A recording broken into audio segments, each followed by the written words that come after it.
Hey there, and welcome to Family Revenge. We're so glad you're here. Don't forget to like and subscribe so you can stay with us for every twist and turn. Let's jump right in. I hadn't been back in Sugar Hill, Georgia in almost 10 months. Not since I left for the hurricane relief work in southern Texas.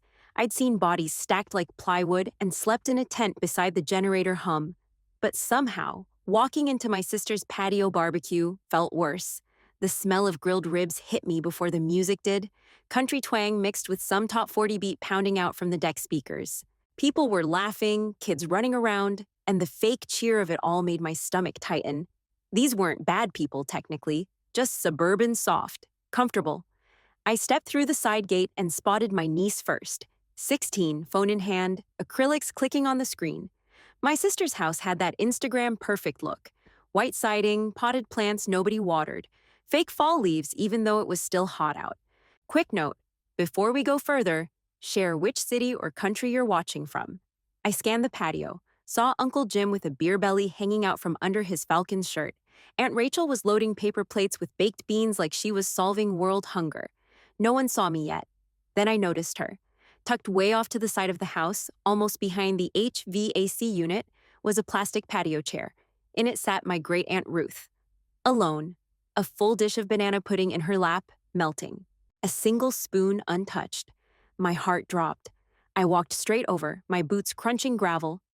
"Why are you out here?" I asked. She blinked like I'd startled her. "It's cooler in the shade," she said, smiling soft. I didn't want to be in the way. "In the way? Ruth, you're not—" I looked over my shoulder. No one was looking this way. No one. I turned to my niece, who was still texting beside the fence. "Why is she sitting out here by herself?" She didn't even look up. "She smells like mothballs and old skin. She makes people uncomfortable." My throat went dry. "Excuse me?" She just, it's weird, okay? Like, she talks about stuff nobody gets, and she drips pudding on herself, and people don't want to sit next to her. I stared at her. That woman was a nurse during the Columbia Mill explosion. She treated people with their skin peeling off their backs. My niece shrugged. "That was like forever ago." I didn't say another word. I walked over, took the pudding from Ruth's lap, and held out my hand. "Come on, you're going inside." She looked surprised but reached for me anyway. Her skin was paper thin and warm. We stepped onto the patio. Every head turned. Conversations stopped. One guy even choked a little on his drink. No one said a damn thing. I pulled out a chair at the head of the table and sat her down. Then I turned and stared every one of them in the eye. Not one of them met mine. I grabbed a shawl off the coat hook by the kitchen door and wrapped it around Ruth's shoulders. The air wasn't even cold, but her skin had that thin, papery look that made you want to bundle her in layers. She gave me a soft pat on the hand like it was nothing, but her fingers were cold. I sat her near the edge of the patio, where the sun still touched her shoes, but she wasn't in anyone's way. She smiled at the noise and music like she was part of it, but I could see it. Nobody else was looking her way. Nobody offered her a drink or a plate. Just a few feet away, the party rolled on. Burgers flipped, beers cracked open. Cousins I hadn't seen in years were talking about Disney trips and fantasy football. Someone let a kid chase a dog through the garden, tearing up the mums. No one even glanced at Ruth. I watched her hands tremble as she reached for a paper plate. Her grip on the plastic fork barely held. She scooped up a slice of brisket and tried to cut it, but the meat kept slipping. All I could think about was how those hands used to braid my hair. Every Halloween, she'd sew my costume from scratch. One year, I was a pirate with an eye patch she made from a sock. Another year, a bumblebee with pipe cleaner antennae she glued herself. She taught me how to change a tire in the driveway when I was 15. Wouldn't let me take my driver's test until I could do it without cussing or crying. When my mom said she couldn't afford EMT courses, Ruth showed up with a check. "It's not charity," she told me. "It's an investment." She believed in me before I even believed in myself. I saw her fumble again with the fork, nearly dropping it. My jaw clenched. "Hey," I said gently, taking the plate. "Let me cut that for you." She smiled. "You're too kind." Too kind. Number. Just the bare minimum. I looked up, and that's when I heard it. "Why is she even here?" The voice came from my left. My cousin Brett, already red-faced and sweating from his second beer. He was talking to his sister like I wasn't standing 5 feet away. "She doesn't even remember half of us," he said. "She keeps asking where Uncle Dave is, and he's been dead 2 years." My neck burned. My hands itched to grab him by the collar and shove his smug face straight into the potato salad. But Ruth was watching me. I saw her eyes flick between us, and I swallowed the fire. Not here. Not yet. Instead, I set her plate down on her lap, brisket sliced clean. "There you go," I said, my voice flat. She looked up at me like I'd just performed a miracle. Across the patio, Brett raised his beer and went right back to whatever pointless story he was telling. I sat down beside her, hands clenched between my knees. Let them laugh. Let them eat their pulled pork and pass the deviled eggs like this woman doesn't exist. But I saw her, and I wasn't letting this slide. Not this time. I lay in bed staring at the old ceiling fan spinning above me, creaking like it always had. My childhood room still had the same glow-in-the-dark stars on the ceiling and a poster of a bald eagle from some middle school science fair. My boots were in the corner, next to my duffel bag, still halfway zipped. I couldn't sleep, not with that fake-ass party still echoing in my ears. Ruth shaking hands, Brett's voice, the way no one looked at her unless she was in the way. I sat up, thirsty and wired. Pushed the door open slow to keep it from squeaking. The house was quiet now, lights dimmed, air sticky with leftover barbecue and citronella. I padded down the hall in socks, heading for the kitchen. Just needed water, just needed to cool off and maybe put my mind somewhere else. But halfway there, I heard voices. Low, tense. "Look, she needs to go." That was my sister, Rachel. Her voice was sharp but hushed. She forgets stuff. It's getting embarrassing. She called the neighbor's kid Billy 4 times today, and his name's Trevor. I can't keep covering for that I stopped dead just behind the archway to the living room. I could see their shadows in the kitchen, her leaning against the counter, him at the sink, sipping something from a glass. "She's not safe," Rachel said. "Assisted living's the only option." "She's not dangerous," her husband said. "She's just old." "Exactly," Rachel snapped. "And old people go places, Tom. You don't keep them in the middle of a party like a centerpiece." I gripped the doorframe. Tom sighed. "Well, we'll keep her check coming in. Just move her out before the next HOA meeting. You know how Beverly is?" Rachel laughed. Actually laughed. God, yes. Beverly had a fit when someone put a pink flamingo in their lawn. Imagine what she'd say if Ruth wandered out in her nightgown again. The glass in my hand almost slipped. I pressed myself flat against the wall, trying to keep breathing. This wasn't about safety. It wasn't even about Ruth. It was about them, their image, their neighborhood, their stupid, sanitized life. She wasn't a person to them anymore, just something that didn't match the furniture. I backed away without making a sound, stepped soft down the hall and slipped into my room, closed the door, sat on the edge of the bed, heart pounding. The duffel bag was still there, still unzipped. I pulled it open and took out the metal box I'd carried through the storm zones, Texas, Florida, Arkansas.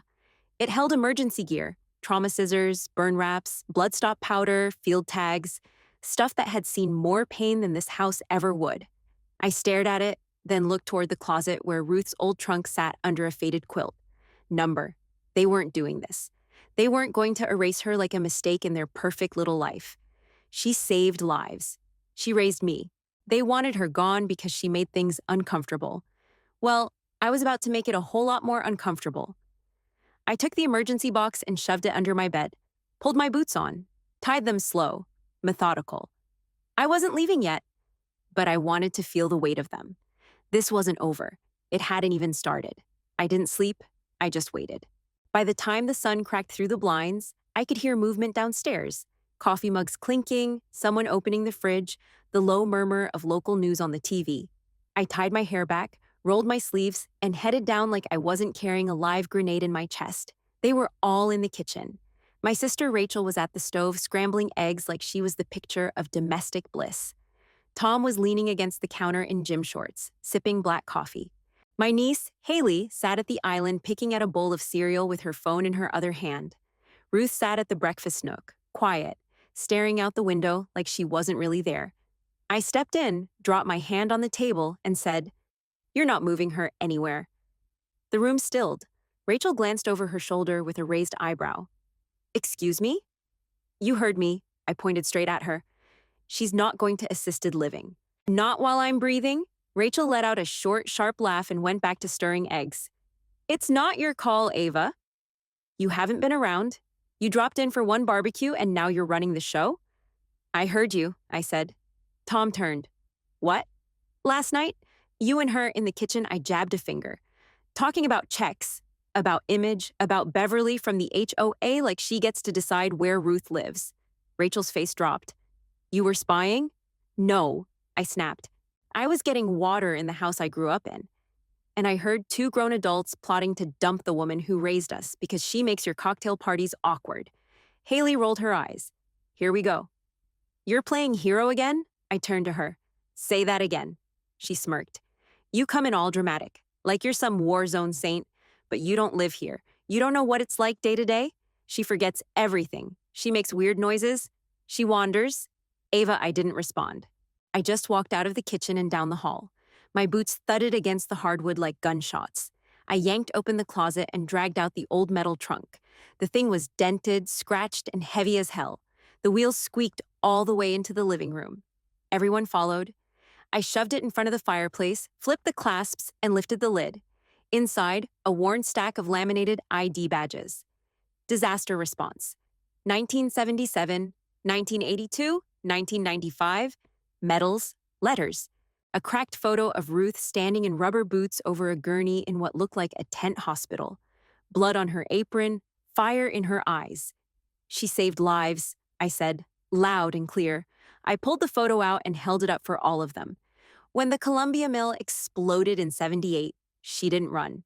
She went toward the screaming. She didn't flinch. She didn't ask what it looked like. She just acted. I turned and looked straight at Rachel. And you shove her in a corner like expired groceries. Rachel opened her mouth, but nothing came out. Tom shifted uncomfortably and crossed his arms. Haley scoffed, but didn't speak again. I knelt next to Ruth, who'd followed the noise with a confused look. I held the photo in front of her gently. You remember this, Ruth? She blinked, then smiled faintly. Those poor boys. We didn't have enough gloves that day. I used duct tape to hold a man's face together till the ambulance came. My throat tightened. I looked up at the rest of them. She's not broken. She's a goddamn monument, and if any of you try to move her without me, you'll regret it. Rachel threw the spatula in the sink and stormed upstairs. Tom stood frozen. I didn't care. I sat next to Ruth and took her hand. Breakfast smells good, she said quietly. Yeah, I said. Let's eat it where people can see you. Tom finally spoke. Look, you're being emotional? I turned my head so slow it made his face twitch. He was trying to sound calm, like some rational middleman caught in a mess between two irrational women. I didn't say a word. I walked over to the dining room table, picked up the dessert plate still sitting there from last night. The banana pudding Ruth hadn't touched, the same one that had started to slide and melt outside in the heat. I raised it chest high, then dropped it flat on the table. Smack. The dish didn't shatter, but pudding splashed up the sides and oozed out like guts.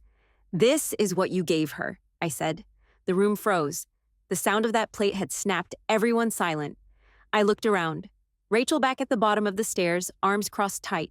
Haley lurking halfway down the hall. A couple cousins standing behind the kitchen island like they'd been watching a car crash and didn't know whether to get involved or pretend they hadn't seen anything. She got pushed outside with a bowl of warm sugar and not one of you checked on her. Not one. That woman used to sleep 4 hours a night and still showed up at my high school graduation with fresh cookies and a damn stethoscope in her purse. Rachel opened her mouth, but I didn't let her get a word out. She stays. You leave. That's when the dam broke. Haley gasped like I'd slapped her, then turned and ran to her room, sobbing. The sound of her door slamming echoed through the house. Rachel stepped forward, red-faced and shaking. How dare you come in here and talk like this is your house? Like you know what it's like to deal with her every single day? She's not a burden, I snapped. She's the reason half of you even survived childhood without choking on a Lego. You don't get it, Rachel shouted, voice cracking. You left. You went off to play soldier or nurse or whatever the hell you do, and we stayed here cleaning up after her accidents and explaining to neighbors why she was asking about people who died in 1993. And your solution is to erase her? Rachel picked up a coffee mug and hurled it across the sink. It didn't break, but it made a solid thunk that sent Ruth flinching in her seat. Everyone else jumped, but I didn't even blink. I walked back to Ruth's side, pulled out the chair next to her, and sat down like the fight wasn't even happening. She looked at me, eyes cloudy but steady. Not scared, just watching. I picked up a fork, cut a clean piece of scrambled egg, and held it out. Here, babe, I said gently. Let's get some real food in you.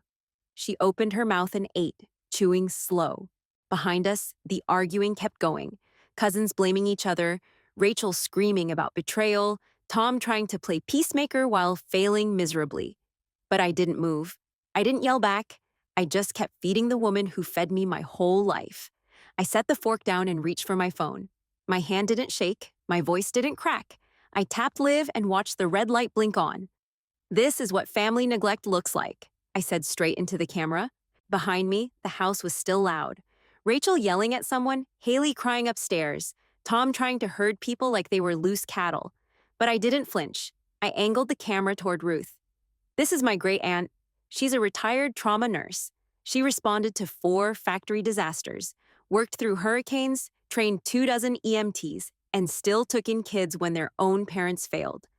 Ruth blinked at the camera, then smiled, small but proud. I turned the lens toward the open trunk. These are her credentials, badges, letters from governors, medals. She earned every one of them, then got dumped like furniture no one wanted to move. Ava, one cousin said sharply, stepping toward me. I didn't lower the phone. Don't, I said, planting my feet. Try it. He froze. I turned back to the lens. She raised 3 of us, paid for my EMT school when my mom wouldn't. And now the same people she sacrificed for are trying to move her out before the next HOA meeting because she doesn't fit their suburban aesthetic. Rachel stormed into view, face red. Shut that off. No. I spun toward her, keeping the phone up. You don't get to silence this. You tried to throw her in a home to keep your reputation clean. I heard you.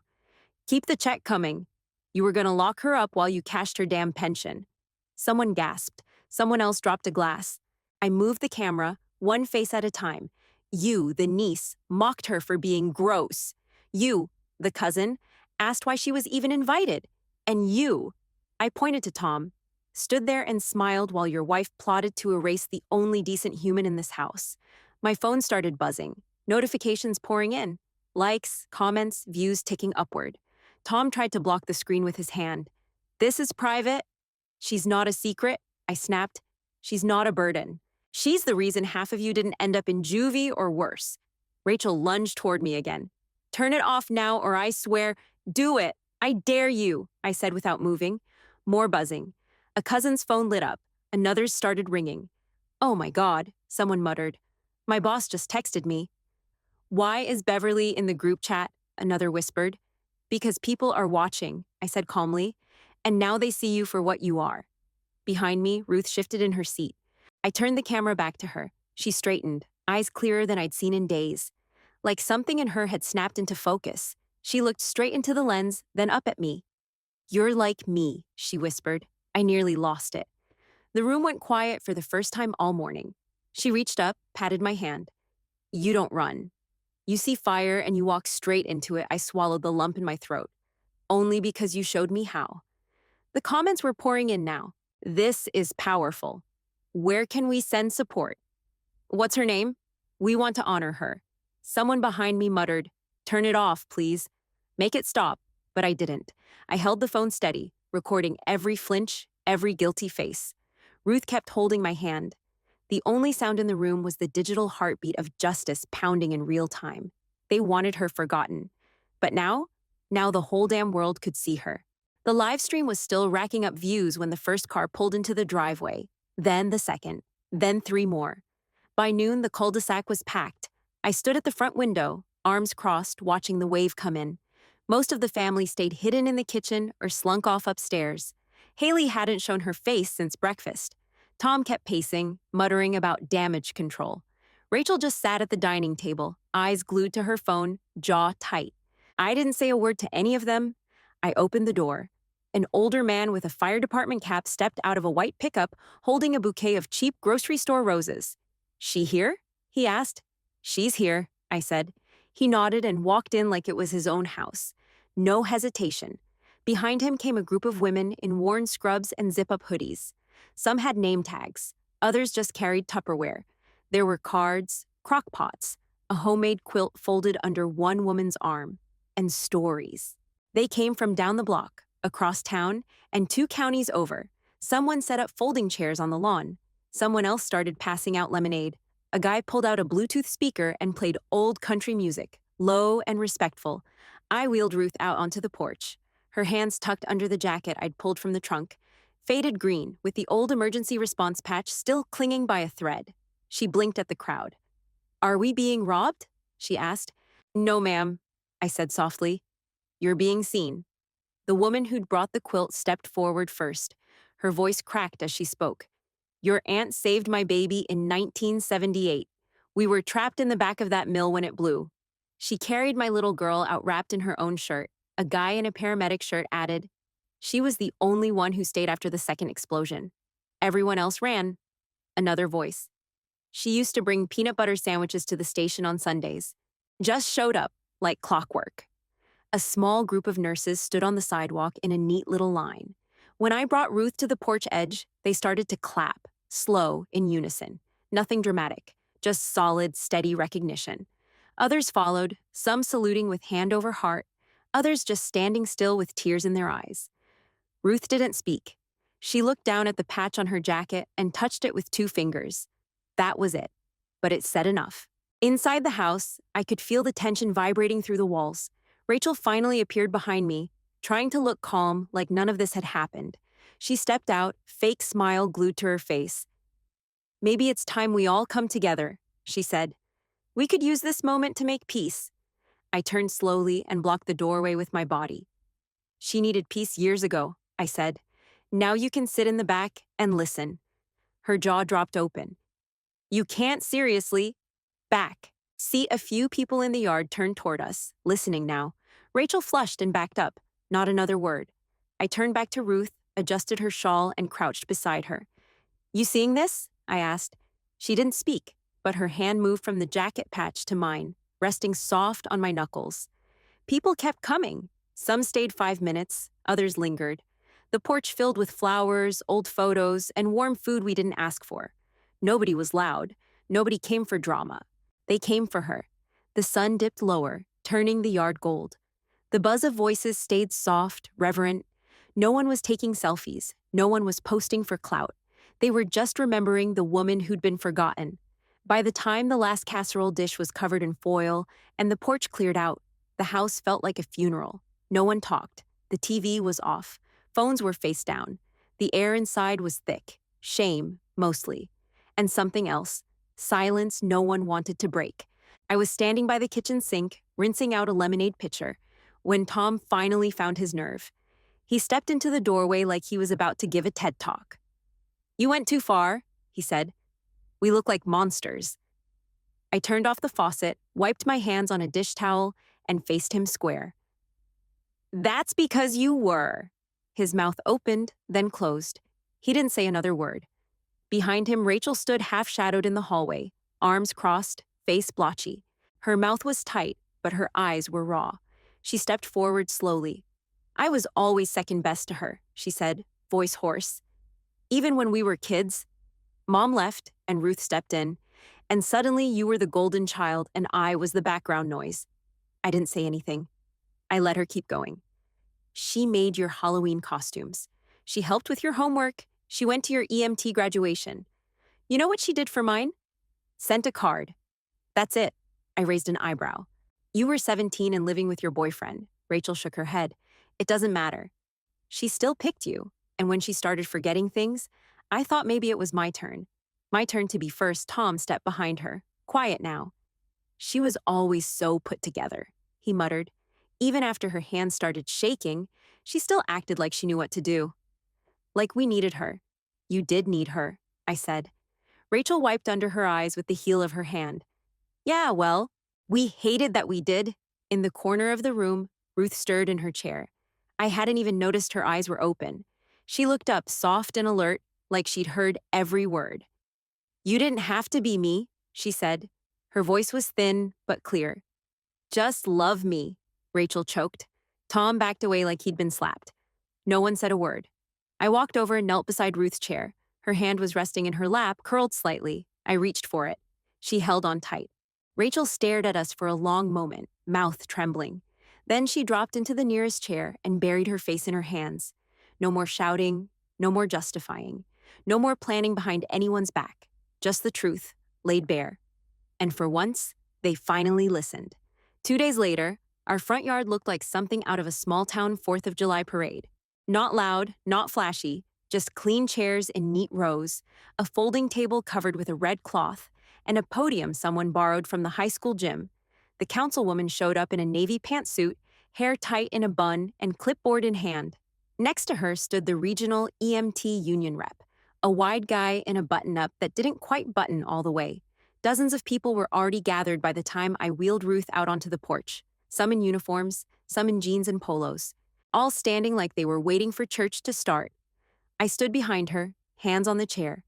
Her jacket was back on, the old green one with the faded patch. She kept rubbing her thumb across it like it calmed her. The EMT rep stepped up first. "This woman right here," he said, voice booming, "responded to more disasters in 1 decade than most of us will see in a lifetime." She didn't ask for glory. She showed up, over and over. Rain, fire, blood, she stayed. He reached into a folder and pulled out a framed certificate. "This is in recognition of 40 years of selfless service to this community and beyond." Signed by the mayor and the EMT union board. The councilwoman followed, placing a small red and gold ribbon in a plastic case on Ruth's lap. "And this," she said softly, "is the new Community Valor ribbon. We created it because of her." Then came the photo. Her old team, black and white, 6 people in scrubs and boots, standing in mud in front of a tent hospital. Ruth right in the center, hands on hips, chin up. People clapped, some cried. I didn't. I just stood behind her, tall and steady. Out of the corner of my eye, I saw Rachel and Tom on the porch steps. Haley sat beside them, all quiet, no phones, no snide looks, just watching. When the crowd started to calm, Ruth looked up slowly. Her eyes scanned the yard, unfocused but calm. "They are still my family," she said. It wasn't loud, but everyone heard it. I blinked. That line hit harder than any punch. No anger, no pride, no vengeance. Just grace.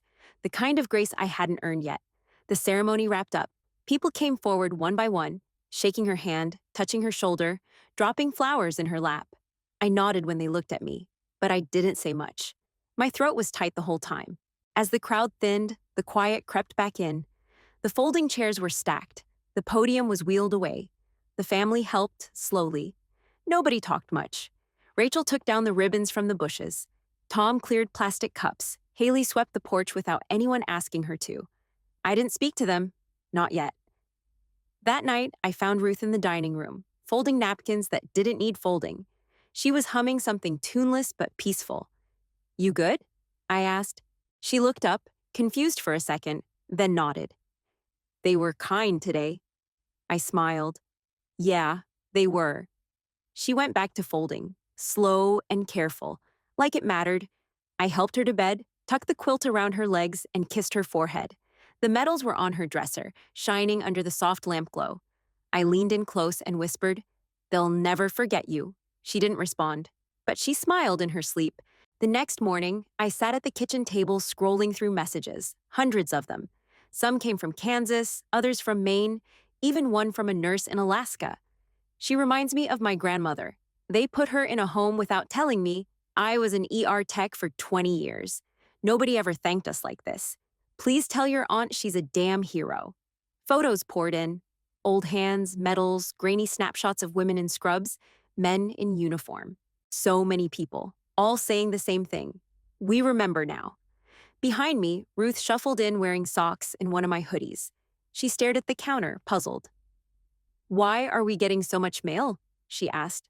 I smiled. "People remember you now." She blinked, then nodded slowly. "Well, it's about time." After she settled with her tea, I went to the living room and opened the old trunk again. I'd combed through most of it before, but one envelope I'd missed was taped to the underside of the lid. It was the deed. Her name at the top, mine under it.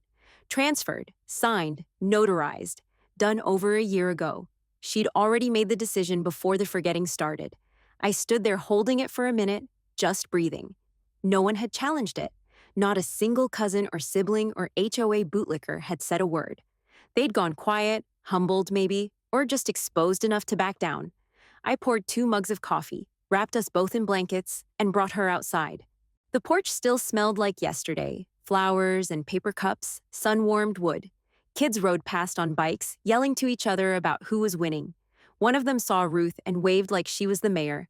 She waved back with her whole arm. A silver sedan drove by and honked twice. Not obnoxious, just respectful. A small salute in car horn form. The wind stirred the bouquets still lined up on the steps. Some petals drifted across the walkway like confetti left behind after a parade. I sipped my coffee and watched Ruth close her eyes in the sunlight. I thought about the next 10 years, mine, hers, what I'd fight for, what I wouldn't let slide. I wasn't going to fade out. I wasn't going to let anyone else fade out either.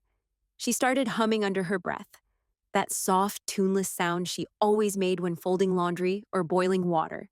I turned to her, leaned in close, and whispered, "You kept me alive. Now it's my turn." She nodded, but I don't think she heard me. Didn't matter. Inside, the trunk stayed open, badges and ribbons still right where they belonged. Untouched, honored, permanent.